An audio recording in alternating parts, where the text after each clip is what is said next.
El siguiente episodio contiene lenguaje agresivo, así como descripciones de los asesinatos. Se recomienda discreción. La crónica del día de hoy es una de las más inquietantes y prolongadas en la historia reciente de los Estados Unidos. Un caso que ha mantenido a la policía y a la opinión pública en vilo durante más de una década. Es una historia que entrelaza desesperación, misterio y una búsqueda inalcanzable de justicia. Hoy nos adentramos en el oscuro y espeluznante caso de los asesinatos de Gilgo Beach. Un misterio que comenzó con una desaparición y se convirtió en el descubrimiento de múltiples víctimas, todas ellas mujeres jóvenes con vidas complejas, cuyos caminos se cruzaron con un depredador en las sombras de Long Island. Hola a todos, yo soy su host Jacqueline López. Yo soy Leti Cosío. Esto es Crónicas de Crimen.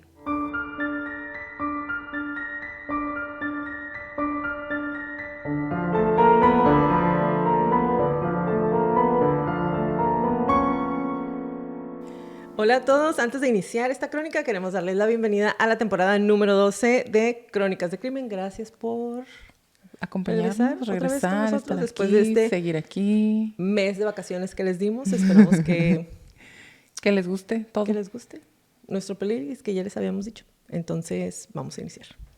Esta es una historia que a pesar de los años sigue generando más preguntas que respuestas, dejando una estela de dolor y frustración para las familias de las víctimas.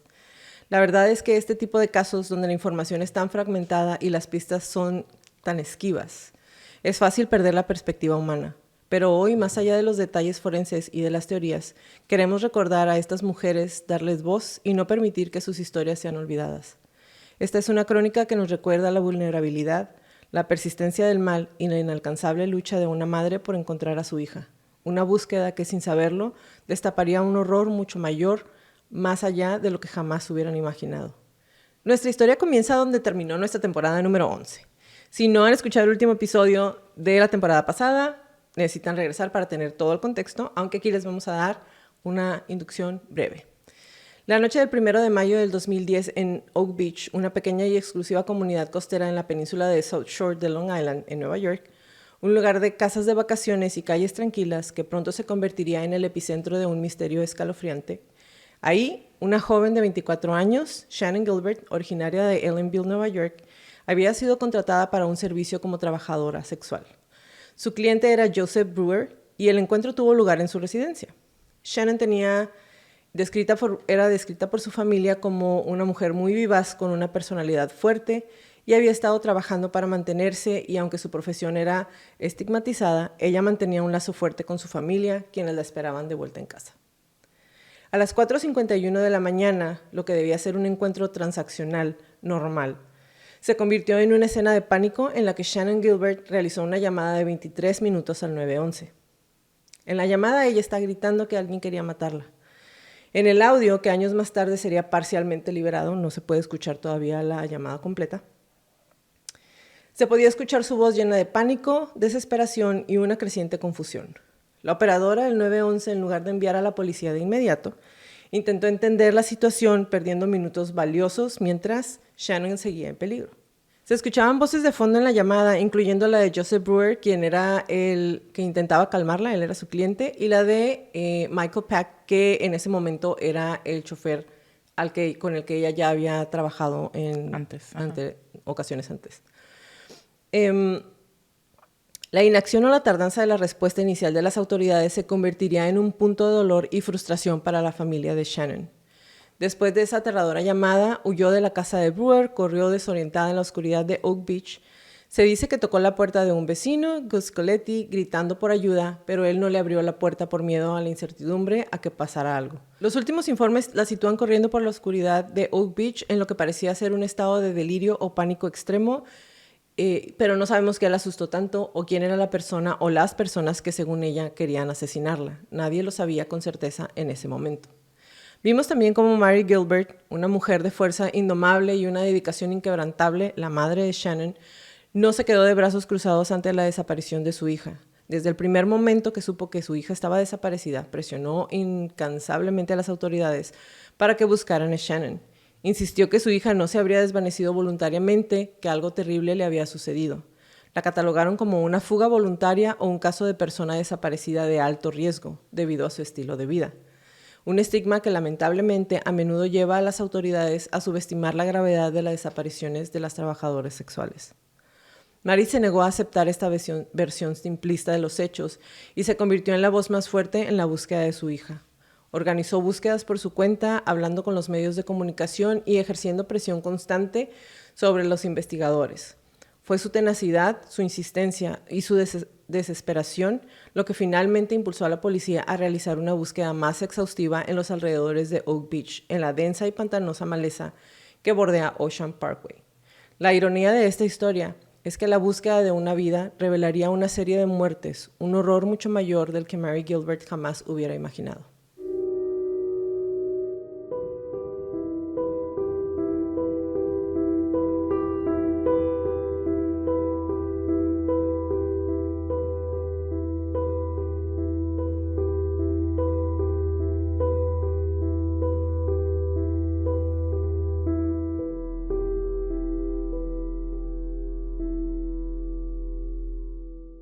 Y entonces, eso fue lo que vimos en el último episodio de Las Crónicas. Va a la policía, le dicen a Mary, su hija se escapó, está perdida, trabajaba como trabajadora sexual, entonces muy probablemente pues es normal que se haya querido ir, al rato regresa, no pasa nada, después regresa. No se preocupe. Pero Mary siempre dijo, no, algo le pasó, nunca se hubiera desaparecido sin decirnos nada, y entonces ella siguió insistiendo.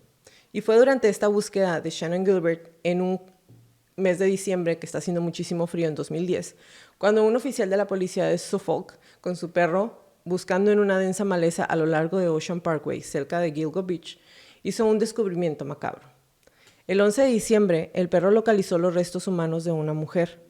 Lo que inicialmente se pensó que serían los restos de Shannan, pronto se reveló como el inicio de una pesadilla mucho más grande, una serie de hallazgos que redefinirían la investigación.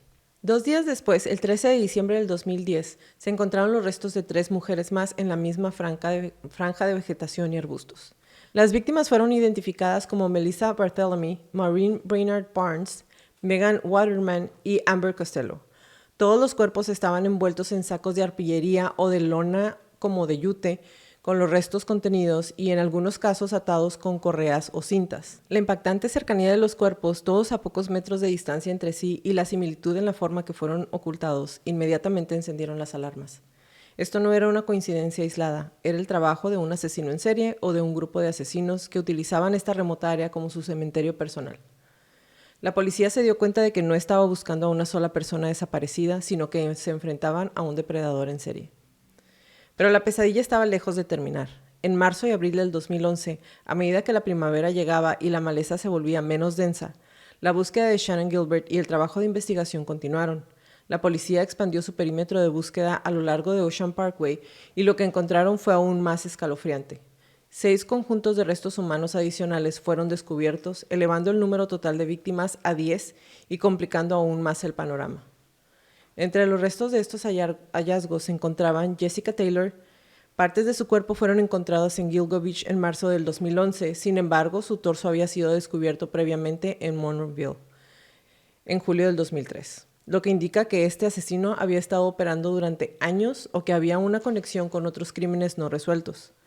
La niña de la playa, o Babylon Jane Doe, una niña pequeña de aproximadamente 2 años de edad, no identificada en ese momento, cuyos restos fueron encontrados en abril del 2011. Valerie Mack, conocida inicialmente como Monroeville Jane Doe, o Jane Doe número 5. Sus restos también se encontraron en abril del 2011. Al igual que Jessica Taylor, partes de su cuerpo habían sido descubiertos previamente en Monroeville en el 2000. Su identidad no se confirmó hasta el 2020. Restos de una mujer y su hija.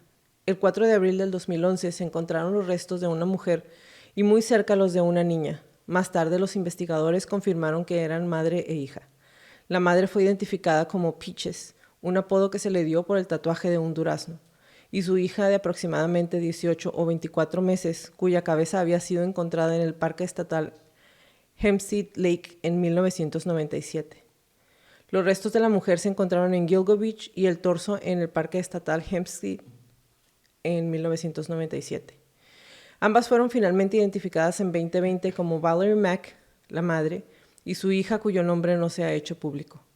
Esta conexión a cuerpos encontrados más de una década antes era escalofriante y demostraba la naturaleza prolongada de los crímenes. Un hombre asiático, restos también de un hombre asiático de unos 20 años, fueron encontrados en abril del 2011, a quien se cree que fue una de las últimas víctimas. La identidad de este hombre, así como las circunstancias de su muerte, siguen siendo un misterio en gran parte. Ahora,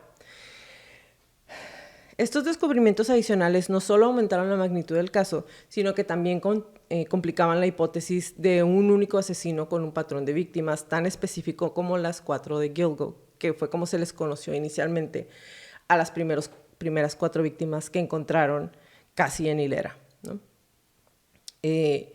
La presencia del hombre, una niña pequeña y la conexión con cuerpos desmembrados encontrados en otras ubicaciones muchos años antes llevaron a la policía a considerar múltiples asesinos en serie o un asesino con un modus operandi más diverso de lo que se había pensado inicialmente.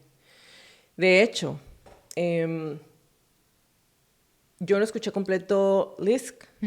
Hay un podcast que se llama Long Island Serial Killer, o El asesino en serie de Long Island. Si tienen oportunidad y le entienden más o menos al inglés, pueden escuchar el podcast. Está muy buenísimo. Ellos iniciaron el podcast antes de que se encontrara, de que se capturara al asesino real.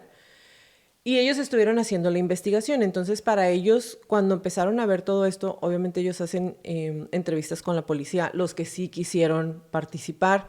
Otros muchos, como lo vimos en la investigación con Shannon, y lo vamos a ver aquí más adelante, te das cuenta que tenían como una visión en túnel, algunos otros que tenían como prejuicios muy marcados hacia la población. Ajá, o nexos, porque algunos de ellos, una persona específicamente, que más adelante vamos a hablar de ellos, que fue ascendiendo en su cargo hasta llegar a ser el director de la policía. Estaban como en un... No se ha como aclarado o no se ha confirmado, pero estaban como en un club de películas de snuff films. Sí, snuff films. Que es donde asesinan o torturan a mujeres mientras están teniendo relaciones con ellas. Entonces, todo esto causó como cuando empezaron a aparecer las chicas, dijeron, ok, tal vez tiene relación con eso, o tal vez como se encontraron los cuerpos en un estado de descomposición muy similar, los 10 cuerpos, pero ya se habían encontrado partes de esos cuerpos muchos años antes.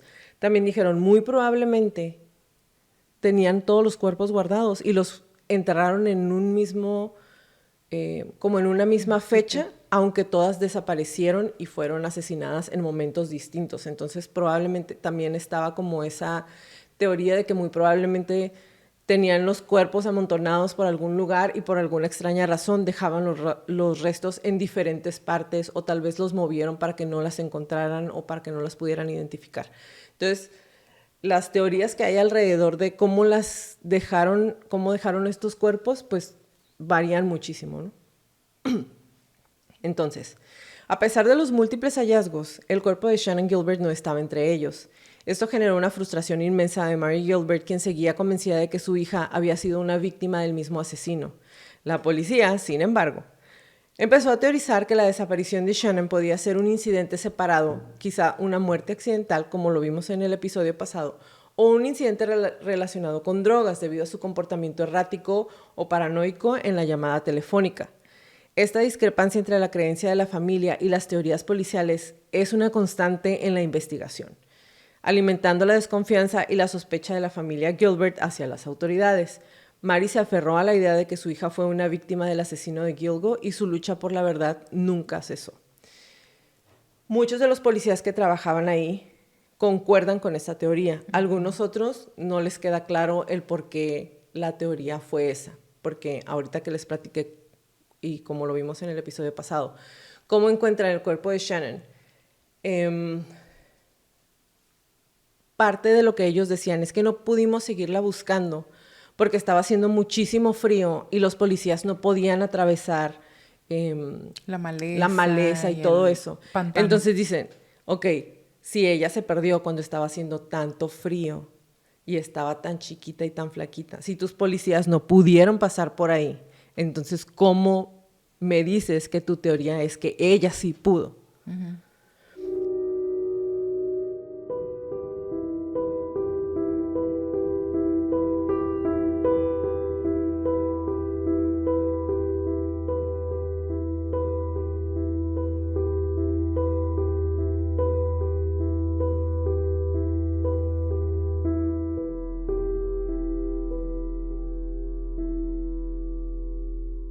Ahora, para entender la magnitud de esta tragedia y la vida de estas mujeres, vamos a irnos, como siempre, a darles un poquito de contexto sobre cada una de ellas, sus sueños, la historia, su familia, todas las personas que se quedaron, que las amaban y las estaba llorando.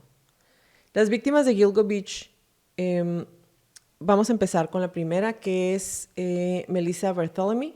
Melissa Bartholomew, de 24 años, era originaria de Buffalo, Nueva York, y se había mudado a Bronx, New York, buscando una nueva vida. Era una mujer joven, bonita, y una vida compleja marcada por desafíos económicos y personales. Desde temprana edad, Melissa enfrentó dificultades y para subsistir se involucró en el trabajo sexual. Era una forma de ganar dinero para mantenerse a sí misma y, según algunos informes, también para ayudar a su familia, a quienes amaba profundamente. A pesar de su profesión y de los riesgos que conllevaba, Melissa era descrita por su madre Lynn Bartholomew y su hermana Amanda Bartholomew como una persona increíblemente cariñosa, que amaba a los animales y que siempre estaba dispuesta a ayudar a los demás. Tenía un círculo de amigos que la apoyaban y mantenían contacto regular con ella y afectuoso con su familia, quienes no solo la extrañaban, sino también estaban conscientes de los peligros inherentes a su trabajo. Melissa había compartido en varias ocasiones su deseo de dejar el trabajo sexual y construir una vida más estable. Soñaba con abrir su propio negocio de peluquería, un reflejo de su creatividad y deseo de superación. Su red de apoyo familiar era fundamental y hablaban con ella casi a diario. Melissa fue vista por última vez el 10 de julio del 2009, después de encontrarse con un cliente en el Bronx. Había publicado anuncios en Craigslist y Backpage, plataformas muy populares en ese momento, entre las trabajadoras sexuales para ofrecer sus servicios de forma discreta. Y algo que pasó mucho en ese tiempo fue cuando fue el boom de Craigslist, porque muchas mujeres que habían trabajado como trabajadoras sexuales, pero que habían trabajado con agencias y que les ponían como los clientes, tenían que hablar con la agencia les ponía un cliente y ellas tenían que presentarse, luego tenían que reportar dinero con la agencia y se quedaban con su ganancia. Entonces, cuando empieza Craigslist, empiezan a poner sus anuncios y ya quitan ese intermediario. Entonces, el dinero era completamente para ellas, pero obviamente también pues tenía esta parte del peligro, porque tenían que buscar quien las cuidara, tenían que buscar que siempre supieran dónde estaban, llevar algún teléfono con ellas, tener como su ABC de seguridad para que no les fuera a pasar nada. Entonces, la noche de su desaparición, Melissa le dijo a una amiga que iba a ver a un cliente en Manhattan. Después de esa noche, sus comunicaciones con su familia, que eran casi diarias, cesaron abruptamente, lo que generó una profunda e inmediata preocupación. Su madre la reportó como desaparecida, pero como en el caso de Shannon Gilbert, la policía inicialmente no le dio la prioridad debida, asumiendo que podría haberse ido por su cuenta debido a su estilo de vida. La familia sentía que no estaban siendo tomados en serio y que el estigma de la profesión de Melissa estaba nublando la urgencia de su desaparición. Sin embargo, lo que ocurrió después de su desaparición fue aún más aterrador y más perturbador. La familia de Melissa empezó a recibir llamadas telefónicas espeluznantes de un hombre desconocido que se burlaba de ellos por la desaparición de Melissa. Usando un lenguaje vulgar, obsceno y amenazante, este individuo no solo se atribuía la responsabilidad de su muerte, sino que también se regodeaba en los detalles, aterrorizando a la familia y de alguna manera confirmando sus peores temores sobre el destino de Melissa. Estas llamadas, realizadas desde el propio teléfono móvil de Melissa, serían una pista crucial en la investigación años después, aunque en ese momento solo servían para infligir más dolor. Los restos de Melissa fueron los primeros en ser descubiertos el 13 de diciembre del 2010, envueltos como les dije, en una tela que es como de arpillería o de yute, y enredados en la densa maleza de Gilgo Beach. Su identificación se logró mediante registros dentales y cotejo de ADN, un avance forense vital en un caso tan complejo. La forma en que fue encontrada y la naturaleza de las llamadas indicaban un alto grado de sadismo, control y una mente perturbada por parte del asesino. Maureen Baynard Barnes tenía 25 años, era madre de 2 hijos pequeños y vivía en Norwich, Connecticut. Era una mujer que luchaba incansablemente por sus hijos, su principal motivación para cada decisión que tomaba.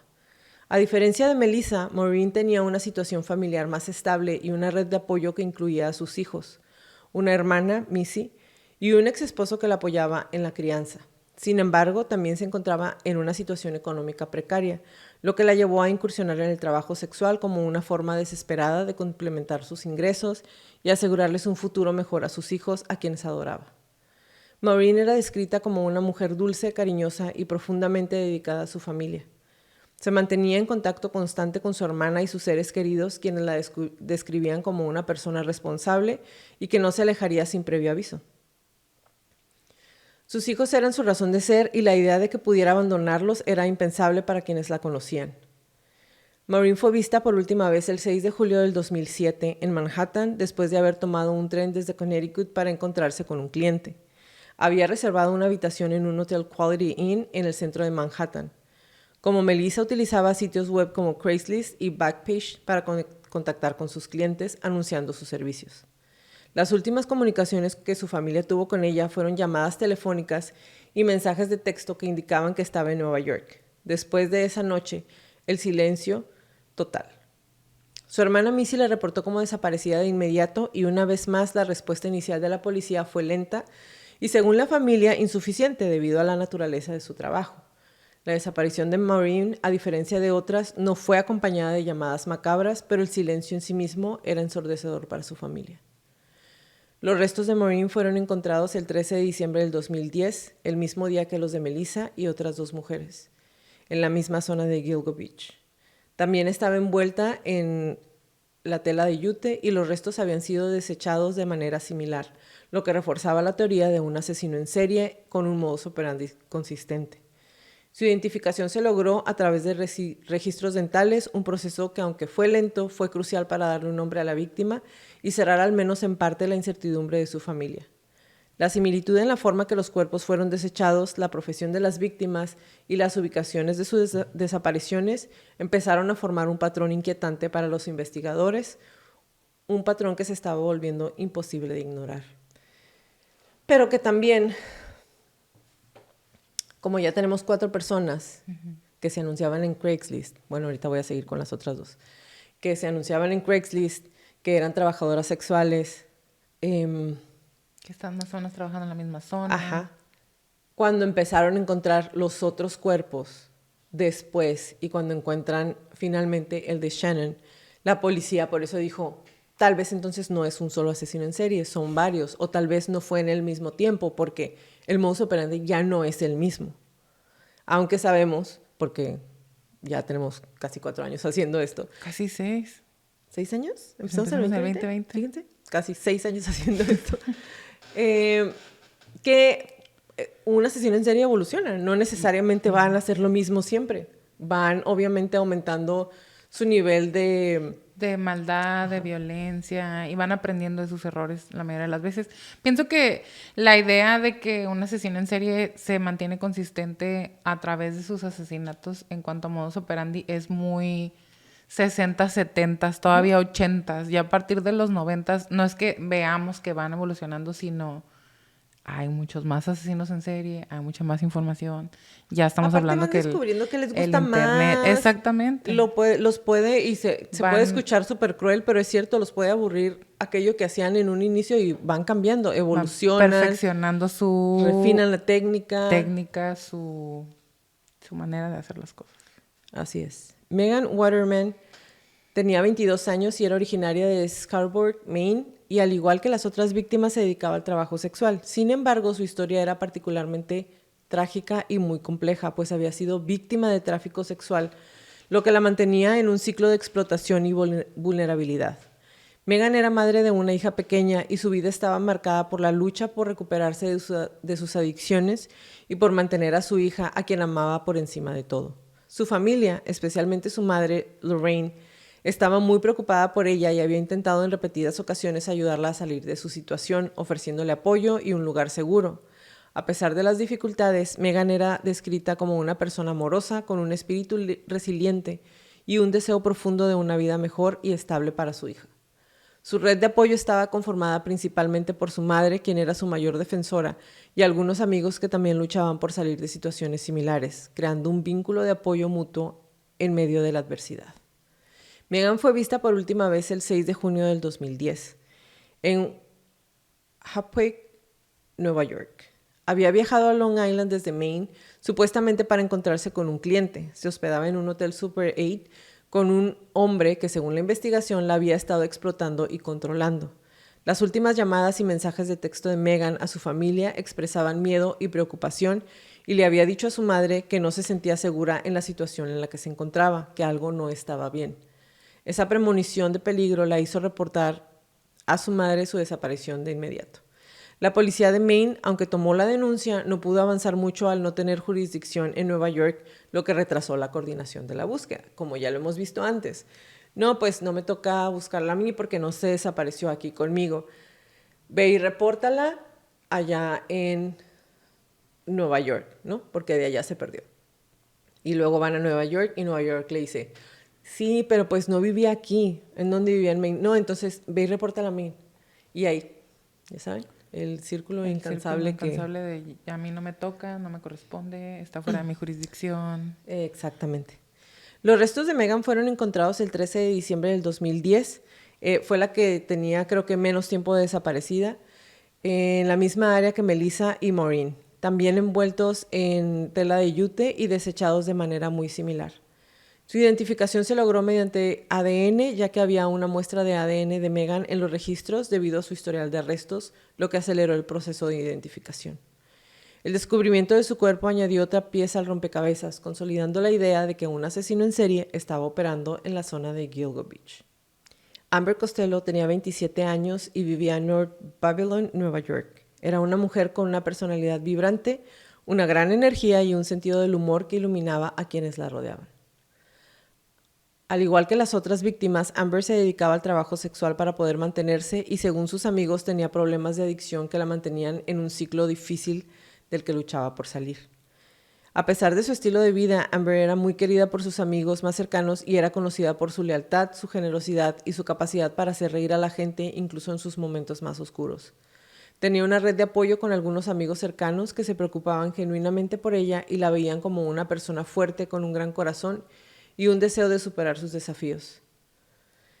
Amber fue vista por última vez el 2 de septiembre del 2010 en West Babylon, Nueva York. Había salido de su casa para encontrarse con un cliente que había contactado a través de Backpage, como era su costumbre.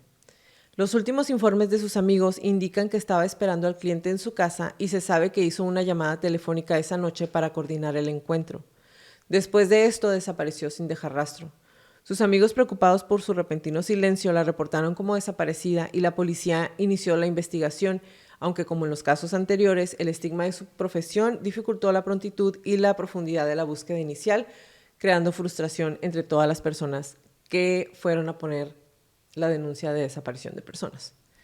Los restos de Amber fueron encontrados el 13 de diciembre del 2010 en la misma zona que las otras 3 mujeres, con el mismo patrón de envoltura y disposición, confirmando que formaba parte del mismo patrón macabro.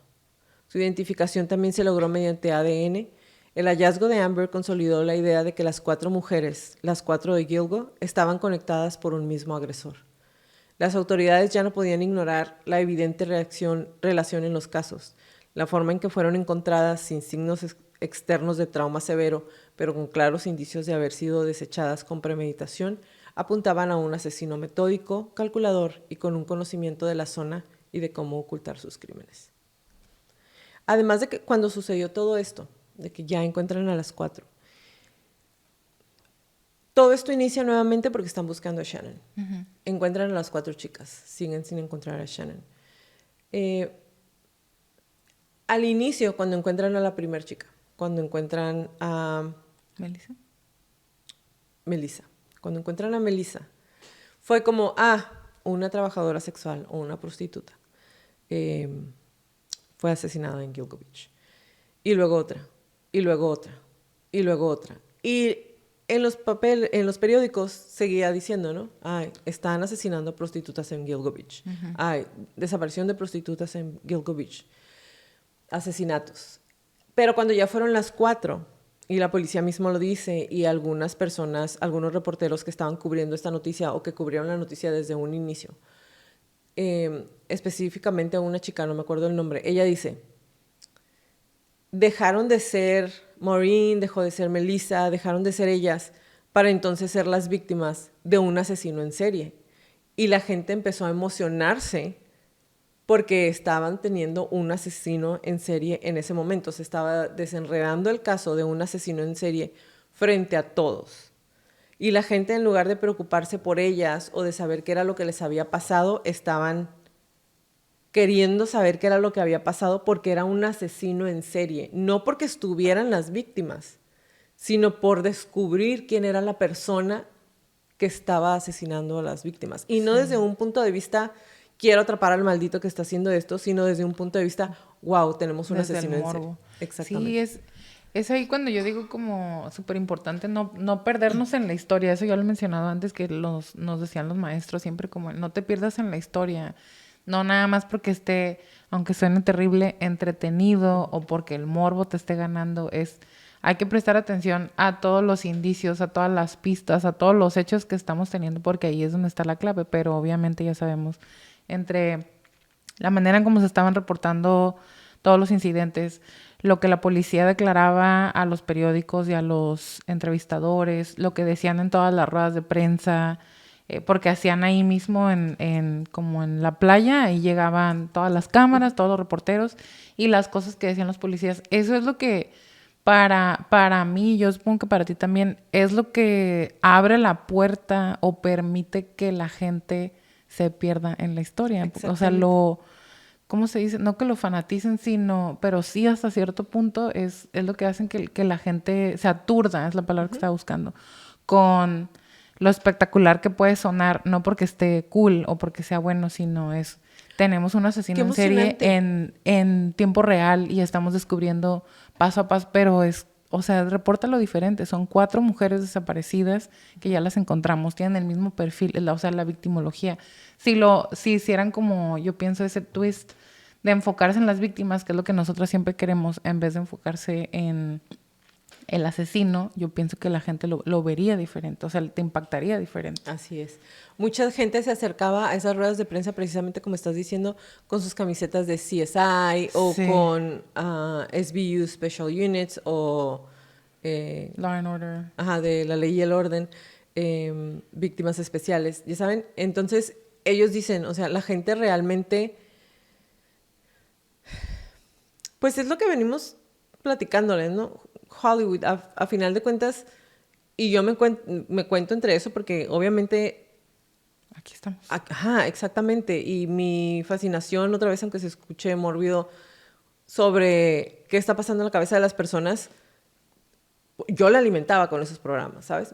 Las sigo alimentando, me gustan esos programas, pero pienso que hay una línea que no se debe de cruzar en donde, o sea, a mí se me haría como macabro, es la palabra, pensar que la gente se acercaba ahí para ver qué era lo que estaba pasando cuando sabían perfectamente que la mayoría de los restos humanos que habían encontrado estaban ahí. O sea, alrededor de, sobre de, ¿sabes? O sea, no sabían si escarbaban en donde estaban haciendo la rueda de prensa, iban a encontrar restos más adelante. O sea, y la gente iba a ver qué estaba pasando. Ajá, a tomar fotos o o sea, ¿cómo se dice? Desde cruzando la acera, tomando fotos o tomando video a ver qué alcanzan. El típico, hay un accidente de carro y todo el mundo se abalanza a ver qué Todo el pueden mundo ver. lento, todo el mundo Sí. haciendo tráfico.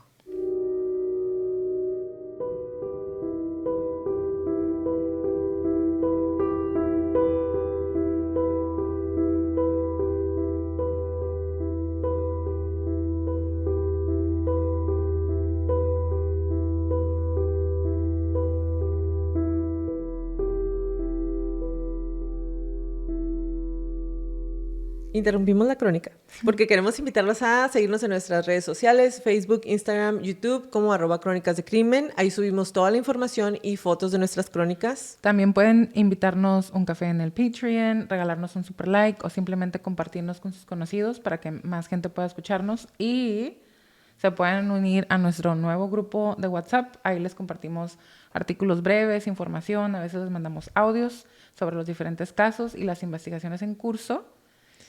Y denle like y suscribir en like. en la campanita que aparece donde le ponga el Brando. Y... Aquí la va a poner. Claro.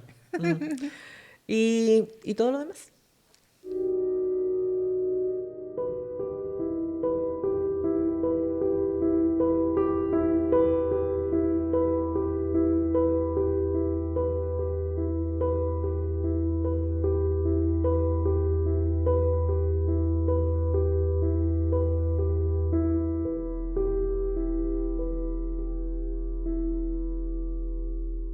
La policía se dio cuenta que no estaban buscando a una sola persona, sino a un asesino en serie.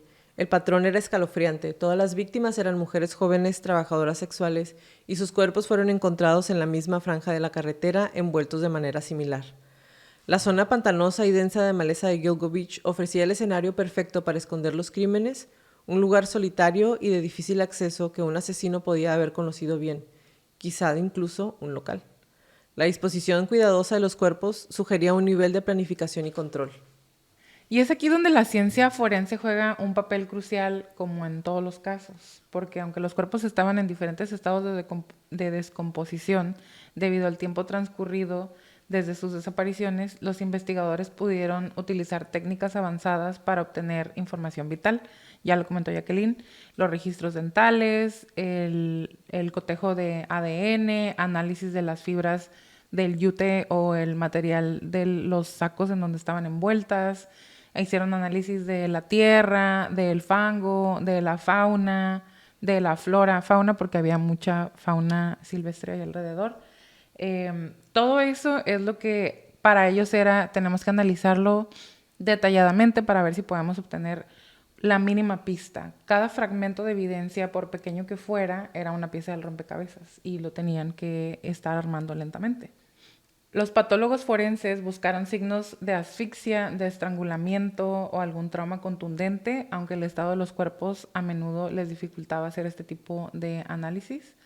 Ellos necesitaban buscar algo que les indicara de manera contundente el motivo de la muerte o la manera exacta, la causa exacta de la muerte. Sin embargo, la ausencia de los signos de lucha violenta obvia en la superficie de los cuerpos y la forma ordenada en la que fueron desechados sugirieron que el asesino tenía control absoluto sobre sus víctimas antes y durante el asesinato o el crimen, porque posiblemente las había sometido o las había aturdido de alguna manera o tenía control absoluto. ¿Por qué? Porque no se veían signos de una lucha, de que ellas se hubieran defendido. Y yo supongo que por el tiempo que había transcurrido, incluso si hubieran tenido, no sé, ADN en las uñas o en los dientes, era un poco más complicado encontrar ese tipo de pistas. De hecho, no pudieron como determinar si habían sido asfixiadas o ahorcadas porque realmente, como ya estaba tan deteriorado los cuerpos, estaban tan avanzado el estado de descomposición, ni siquiera pudieron ver porque si alguno de los tejidos hubiera estado dañado, ya no había realmente evidencia. Entonces, por eso realmente no saben cómo es que fueron asesinadas. La presión de Mary Gilbert por encontrar a Shannon fue un factor determinante en todo esto. Si no hubiera sido por su persistencia, es posible, muy seguro, que estos cuerpos jamás hubieran sido encontrados. Entonces, la ironía es que su búsqueda inicial, la búsqueda inicial de una vida, destapó una serie de muertes y una red de crímenes que habían permanecido ocultos durante años, obviamente. La tragedia personal de una madre se convirtió en el catalizador de una de las mayores investigaciones de asesinos en serie en la historia de Long Island. A medida de que se descubrían más cuerpos en el 2011, la hipótesis de la policía sobre la desaparición de Shannon Gilbert se mantuvo distinta a la de las 4 de Gilgo. Desde un inicio, como se los mencionamos, dijeron, sí hay un asesino en serie, pero a ella no la mató de asesino en serie. ¿Por qué? Porque no nos hace match, no la mató igual, entonces no fue él. Esta postura oficial generó una enorme controversia y una brecha entre las autoridades y la familia Gilbert, quienes sentían que Shannon estaba siendo olvidada o que su caso no era tomado en serio. Sin embargo, la presión pública y el enigma sin resolver de los crímenes de Gilgovich llevaron a los investigadores a expandir la búsqueda de Shannon con la esperanza de encontrarla viva o al menos encontrar sus restos. Fue finalmente en diciembre del 2011, a casi 1 año y medio de su desaparición, cuando los restos de Shannon Gilbert fueron encontrados en un pantano cerca de Oak Beach, a solo media milla de donde había sido vista por última vez. O sea, si esa misma noche realmente la hubieran buscado, la hubieran encontrado ahí. Pero recordemos que media milla es 1,6 kilómetros, entonces la mitad. Recordemos que 750 metros. Ajá. La policía llega por fin, y estoy segura que lo vas a decir más adelante. La policía llega por fin, pero como Michael Pack ya se había ido, el chofer, Ya sé. Michael piensa, Shannon se fue corriendo, va a encontrar la manera de regresarse a su casa, yo ya me voy. Los vecinos se guardan, llega la policía, ya se fue el chofer. Pues se la llevó. Y todos se van a su casa. Pero la reportan desaparecida al día siguiente. Por eso, pero, ¿sabes? Y en lugar de buscarla, es como... En lugar de buscarla en el lugar más cercano, no, empiezan a buscar por otra pinche parte. Porque si no, no las hubieran encontrado a las otras 4. A lo que voy es... Nunca sabremos, ¿no? Pero de no haber sido una trabajadora sexual... Claro. La hubieran buscado, de haber sido... La hija de cualquiera de los vecinos que vive ahí. La hija de cualquiera de los vecinos, o alguna de las esposas, alguna de las vecinas. Para mí es el recordar, porque me molesta, que por el tipo de población, la victimología, no les interesó lo suficiente como para ponerse a buscar. Porque también si hubieran estado buscando un criminal con cierto perfil... Sabemos que lo hubieran buscado por abajo de las piedras y se encuentran... ¿Saben? Es como el... Nada más cuando quieren y les conviene o les interesa o está fácil es cuando hacen su trabajo bien. Así es. Y el descubrimiento de los rastros de Shannon Gilbert generó una controversia aún mayor y un debate público encendido, justo por las razones por las que les estamos diciendo. Mientras la familia insistía que ella era una víctima del mismo asesino en serie, la oficina del forense dictaminó que la causa de su muerte era indeterminada. Y la policía llegó a la conclusión oficial de que Shannon pudo haber muerto de forma accidental, posiblemente ahogada en el pantano mientras huía en su estado de pánico y bajo la influencia de alguna sustancia. Esta conclusión fue fuertemente debatida o disputada por la familia de Shannon y su abogado, quienes argumentaron que era una forma muy conveniente de cerrar el caso y desvincularlo de los otros asesinatos, a pesar de que su desaparición fue lo que inició toda la investigación. Y gracias, y lo voy a decir así como lo dicen en otros podcasts y porque yo considero que es verdad, el gran sacrificio de Shannon, aunque no haya sido de manera consciente, es lo que ayudó que encontraran a todas estas mujeres desaparecidas y los restos de las otras personas. La autopsia no reveló signos de trauma mayor o evidencia directa de estrangulamiento o de violencia que se alinearan con los otros hallazgos, lo que la diferenciaba de las otras víctimas. Pero la familia siempre ha creído que fue el mismo asesino o que su muerte fue consecuencia directa de lo que sucedió esa noche, lo que la hacía una víctima del mismo contexto de peligro. Ahora, yo recuerdo que en el episodio anterior, yo te decía, para mí no fue un accidente y para mí, muchos de ustedes y muchas personas, una de las principales pistas es que ella todavía, más bien que ella no estaba vestida y que si se hubiera caído al pantano corriendo, cuando iba completamente vestida, no se hubiera podido quitar la ropa en ese pantano, además por la posición en la que estaban sus restos. O sea, hubiera sido muy complicado que ella hubiera llegado, más bien que yo hubiera terminado de la manera en la que terminó si hubiera sido un accidente. Más bien nos indicaba que alguien la colocó ahí. Porque para empezar, los policías no podían entrar porque estaba muy difícil el acceso. Muy frío. Número 1. No había luz. No había luz. Ella se tuvo que quitar el pantalón y seguir corriendo. Dijeron que se había ahogado. Ella estaba boca arriba, lo cual hace la probabilidad de que se hubiera ahogado, muchísimo menor. Sus restos estaban a la intemperie. Entonces, para mí también es como, pues la pusieron ahí. A lo mejor no la envolvieron y todo porque claramente la persona ya sabía que la estaban buscando y que habían encontrado otros restos. Entonces no iba a tener la misma oportunidad de deshacerse del cuerpo como se deshizo del cuerpo de las demás. Sí, que ahora, entre más estuve, porque me aventé todo el podcast de LISC, Long Island Serial Killer, o el asesino en serie de Long Island, que está disponible en Spotify y en Apple Podcast. Ellos, como comentó Jacqueline, hicieron una investigación exhaustiva a la par de la investigación de la policía y de por fin cuando el FBI ya accede a participar en la investigación, que si no lo traes ahí te mencionaré más adelante. Yo ya no estoy convencida de que Shannon fue parte del mismo grupo de víctimas por toda la información que se fue revelando poco a poco. Uh-huh. Sin embargo, yo sigo sin, o sea, ya no estoy tan segura como estaba en el capítulo, en el episodio anterior, pero al mismo tiempo pienso que fue casualidad que Shannon estuviera ahí. O sea, no, como que no la estuvieron buscando o cazando como a todas las demás, sino que Shannon llegó por azares del destino y terminó en esa fiesta con esa persona. ¿Me explico? O sea, es como, no la cazaron como a las demás porque eso es lo que hacía Rex y Jacqueline nos va a decir más adelante. Y tal vez sí fue un accidente su muerte, pero no tal cual como lo presenta la policía. No sé si los hice bolas o no, al rato lo seguimos desarrollando.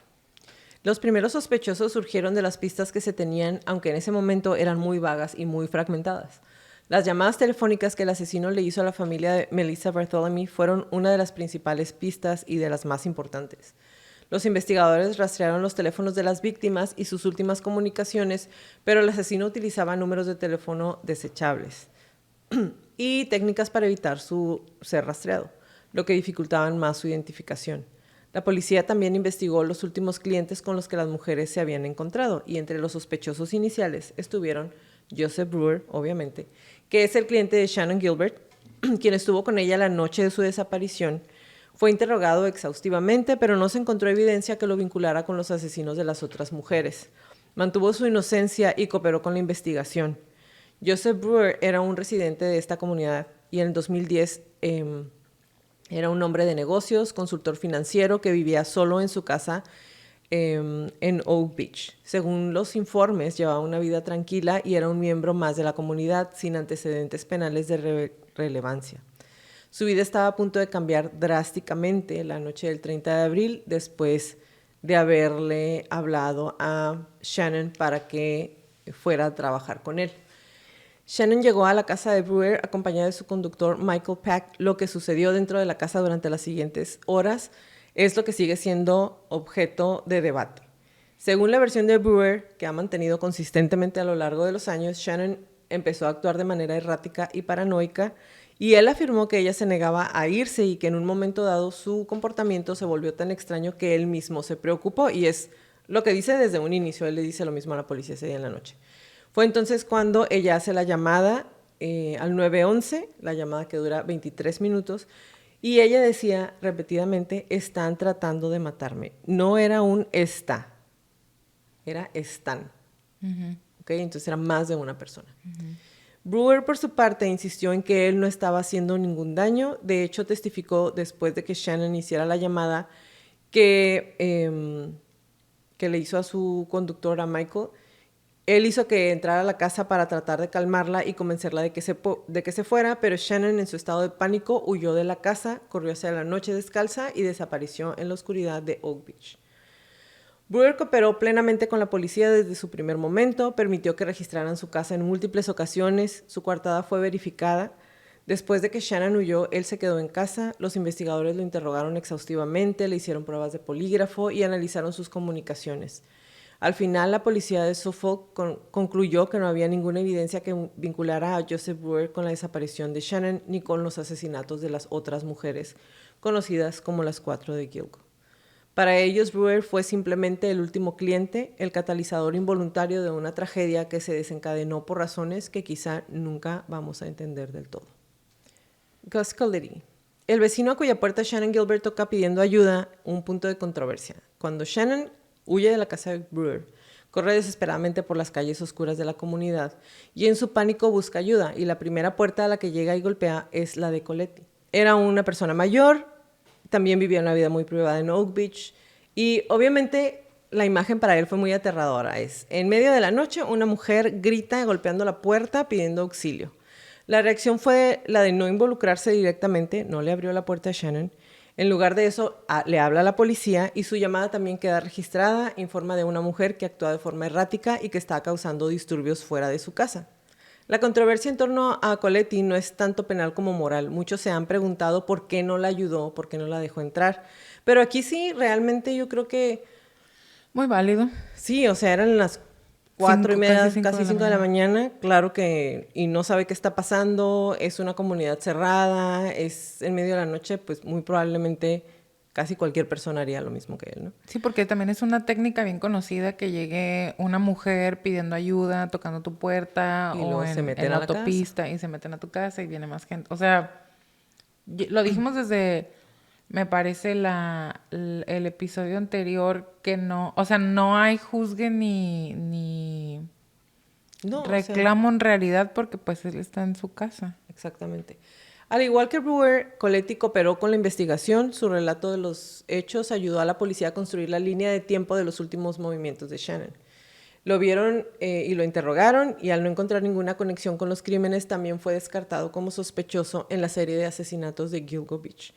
Su papel en la historia es el de un testigo crucial, un eslabón en la cadena de eventos de esa noche, pero cuya participación parece limitarse a los breves y aterradores momentos en que Shannon está en su puerta.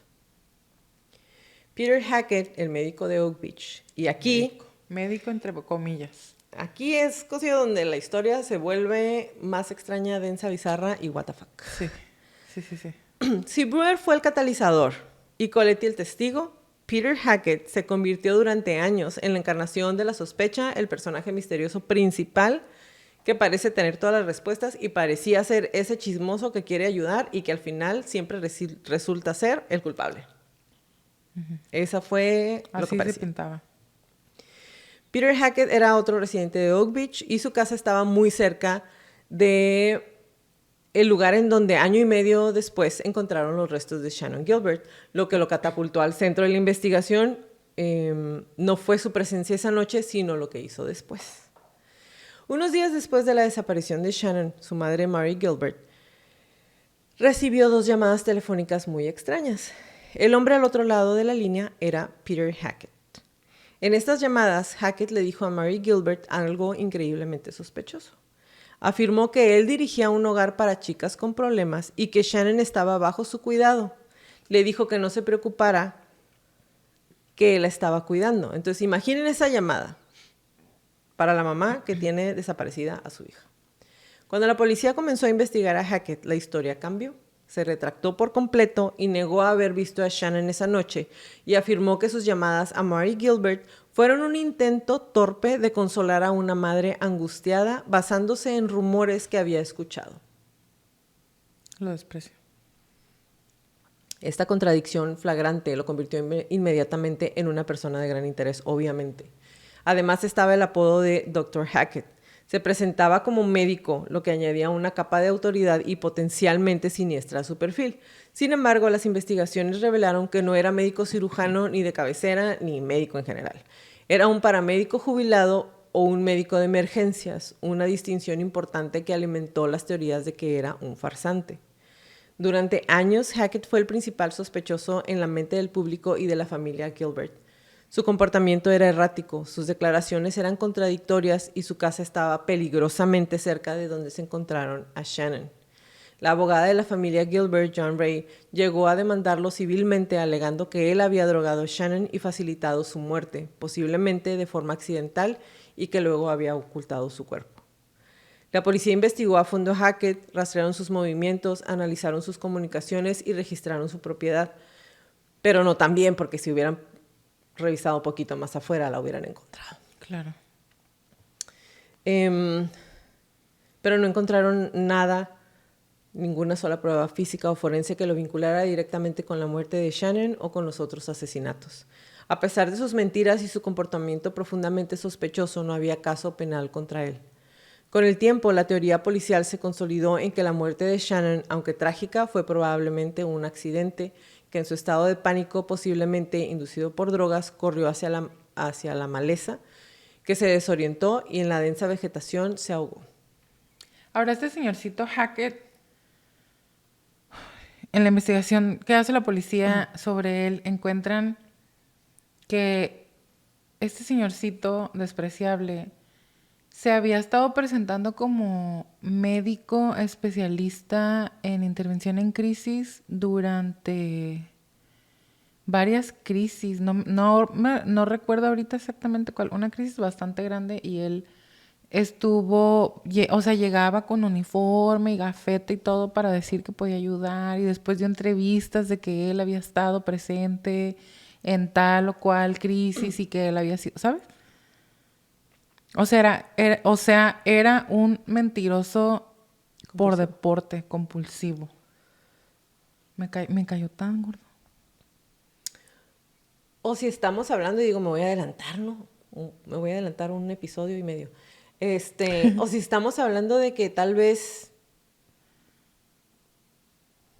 era un participante de algún... Claro. De algún club, de algo. O si estaba ahí en la fiesta con el brewer. También lo consideré y lo consideran momentáneamente en el podcast. O alguien utilizó al brewer por menso y le dijo, haz una fiesta. Y eran los del clubcito ese. Sí, en el podcast de Lisk lo discuten momentáneamente la posibilidad de que Hackett fuera el típico, por así llamarle, o el perfil de cajón del tipo de asesinos o criminales que se quieren insertar en la investigación para poder revivir su crimen o para poder estar ahí al pendiente, desviar la investigación en caso de que se estén acercando hacia él, etcétera. Pero resultó que nada más era un señor muy metiche con demasiado tiempo libre y mentiroso. Aunque realmente Hackett para mí puede ser, como se los acabo de decir ahorita. Un cero a la izquierda. No, pudo ser un partícipe de a lo mejor algún tipo de círculo. Porque otra vez, y lo vamos a ver en el episodio que sigue, porque obviamente esto no se va a terminar en el episodio. A mí me llama mucho la atención la investigación por el cuerpo de policía. Porque la persona que estaba encargada, que fue subiendo de cargo conforme fueron pasando los años, y que es el encargado cuando ya se está haciendo toda la investigación, y ahorita en el 2020, que fue en el 2020, tiene una historia muy turbia con trabajadoras sexuales. A ese hombre lo encontraron en su auto de patrulla cuando ya, antes de ser jefe, o no me acuerdo si cuando ya era jefe de la policía, teniendo relaciones sexuales con una trabajadora sexual. En un lugar en donde está penado que la prostitución. Entonces, aún así lo dejaron, pero él tiene amiguitos en las esferas políticas altas en Estados Unidos. Entonces, lo que se presta otra vez a que si Hackett tenía algún tipo de relación con estas personas, pues hay un círculo turbio, ¿no? Las autoridades también consideraron a otros individuos con historiales de violencia o conexiones con el trabajo sexual. Hubo teorías que apuntaban a proxenetas o a individuos de alto poder que podían encubrir sus actividades. Sin embargo, en ese momento, la falta de evidencia física contundente y la complejidad de un caso con múltiples víctimas y una vasta área de búsqueda impidieron que se avanzara significativamente en la identificación de un sospechoso principal. La investigación entró en un punto muerto con más preguntas que respuestas y la comunidad de Long Island vivía bajo la sombra de un asesino en serie impune. La frustración crecía y la sensación de que la policía no estaba haciendo lo suficiente o que había encubrimientos era palpable en la comunidad.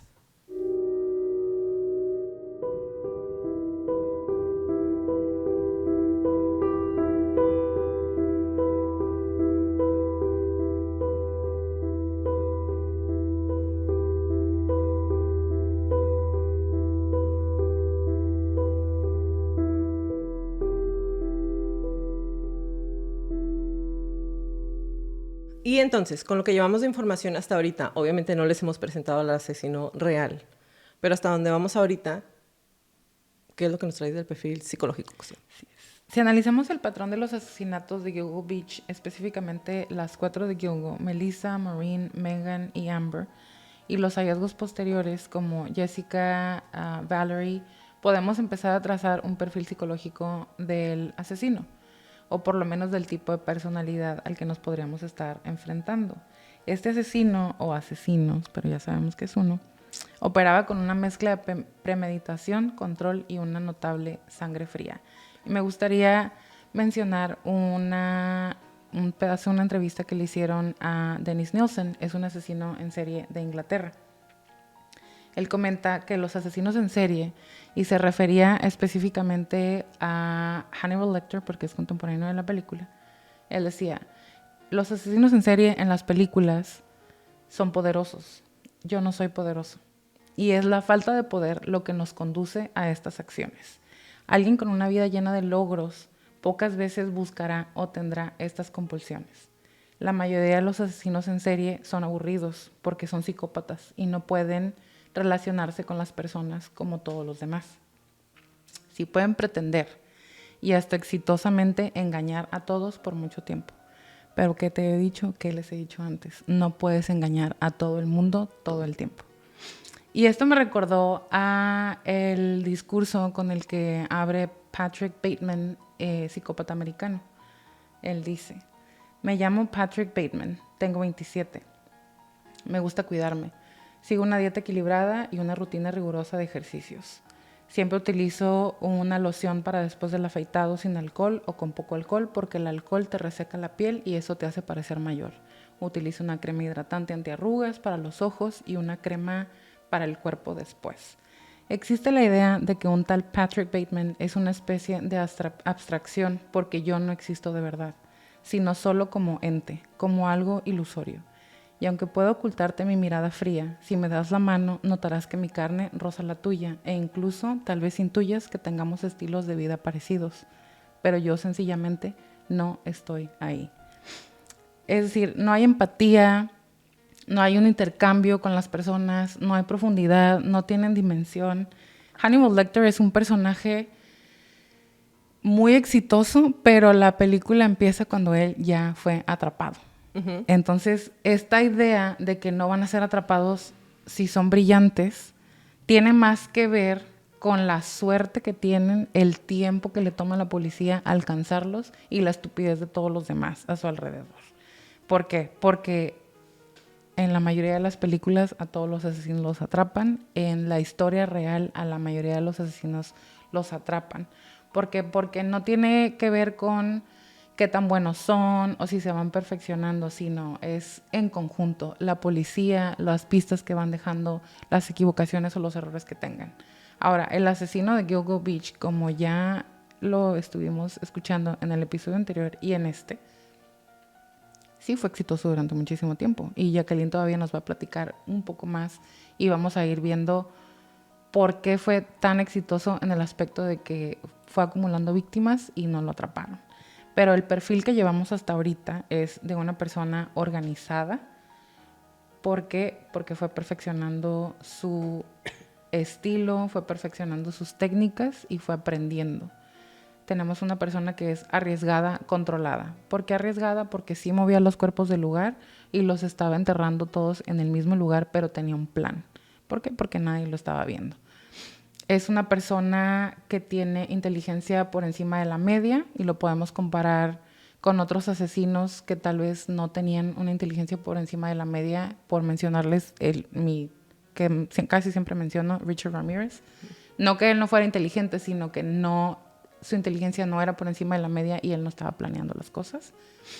Tendría que ser una persona con un trabajo estable, una persona probablemente blanca en sus 40s, probablemente con una pareja estable o casado con hijos, alguien que se puede desarrollar en la sociedad, por lo cual tiene habilidades interpersonales, una persona que sabe esconderse, digamos, entre todas las personas a su alrededor, pero también estamos viendo a alguien que es agresivo y que muy probablemente viene de una crianza con disciplina inestable o que sus padres eran inestables respecto a la crianza.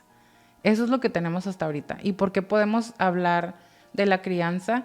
Por el estilo de víctimas que estaba eligiendo, porque estaba buscando personas vulnerables y porque la parte de la agresividad, porque estaba buscando nuevamente a personas vulnerables para violentarlas y después cometer todos sus asesinatos. Entonces aquí todo esto que nos dice es una persona que se estresa y su catexia o su desfogue es asesinar. Y esto lo hemos visto a través de diferentes perfiles de diferentes asesinos que hemos tenido.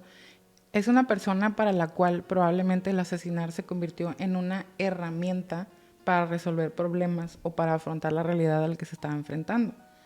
Es decir, es la manera en la que ellos pueden resolver una función o un vacío en su vida. Esa es la manera en la que ellos pueden de alguna manera conectar con todo lo que está pasando a su alrededor cuando ya el estrés los está sobrepasando. Eso es lo que hasta ahorita llevamos o podemos, ¿cómo se dice? Presume. Inferir. Asumir. Así es. Entonces, el modus operandi de ocultar los cuerpos de manera similar, envueltos de manera similar, con el mismo material, desecharlos en el mismo lugar, algunos de ellos desmembrados o descartados en diferentes ubicaciones, nuevamente sugiere el alto grado de organización que tiene la persona, un profundo conocimiento de la logística para evitar la detección. Esto no es un crimen impulsivo, eso es sumamente valioso en cuanto al perfil de la persona. No está asesinando de manera impulsiva. Sí hay una compulsión, pero hay un control de esta compulsión. Y me regreso a la comparación con Richard Ramírez. Él no estaba en control de las compulsiones y, si se acuerdan, él era más spree killer que asesino en serie o asesino en juerga, porque tenía por sus compulsiones que atacar de manera continua en periodos cortos de tiempo, y se metía a una casa y a la que sigue, y a la que sigue, y a la que sigue. Y aunque pudo evadir a la policía por bastante tiempo, eventualmente es su mismo modus operandi lo que hace que lo puedan atrapar. El asesino conoce muy bien la zona, la estudió a fondo o es local.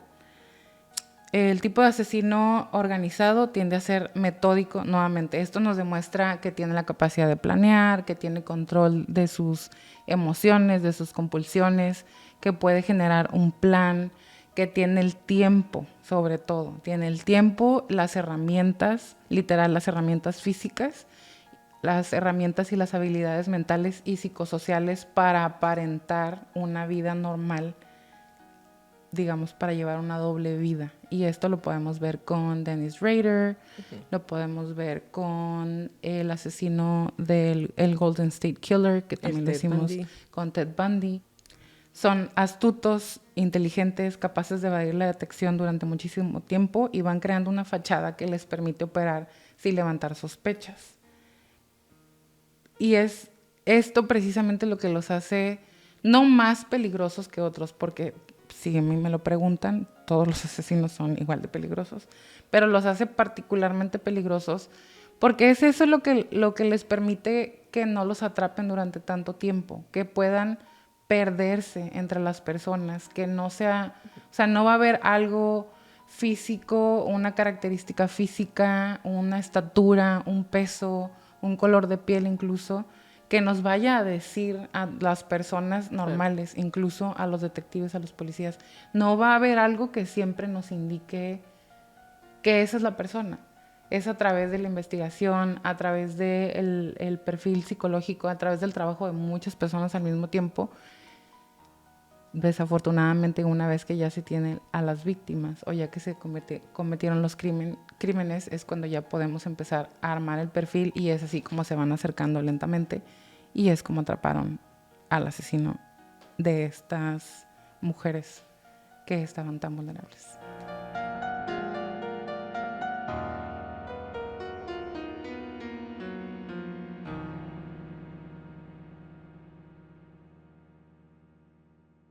Y con este panorama llegamos al final de la primera parte de la crónica sobre los asesinatos de Gilgovich.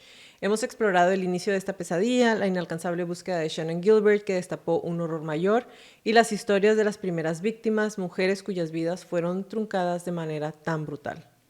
La próxima semana nos vamos a sumergir un poco más profundo en la investigación. Vamos a analizar cómo se fueron desarrollando todas las pistas, las omisiones cruciales, cómo finalmente se llegó a un sospechoso. Vamos a desglosar la vida, la historia, la crianza y todo el trabajo que hicieron todas las personas para por fin lograr capturar a esta persona. Vamos a ver cómo la justicia, después de tantos años, comenzó a verse en el horizonte y dar de alguna manera como un cierre a todos los familiares y a todas las víctimas. No se pierdan la continuación. Gracias por acompañarnos en un episodio más de Crónicas de Crimen. Si les gustan nuestras crónicas, por favor, regálenos un review en iTunes y o en Spotify. Y suscríbanse a nuestro canal de YouTube, regálenos muchos likes. Y recuerden, si tienen alguna crónica que quieran que pase a la lista de las próximas temporadas, mándenos un correo a info@cronicasdecrimen.mx. Y como les repetimos siempre, créanle su instinto. Si algo no se siente bien, si algo me dice que sale corriendo, vete. Es mejor para ser paranoica y estar a salvo que quedarte y poner en peligro tu vida. Ahora sí, bye Leti. Bye Jackie, bye Crónicos. Redacción y búsqueda por Jacqueline López. Perfil psicológico por Leti Cosío. Música por Kevin MacLeod y edición por Brando.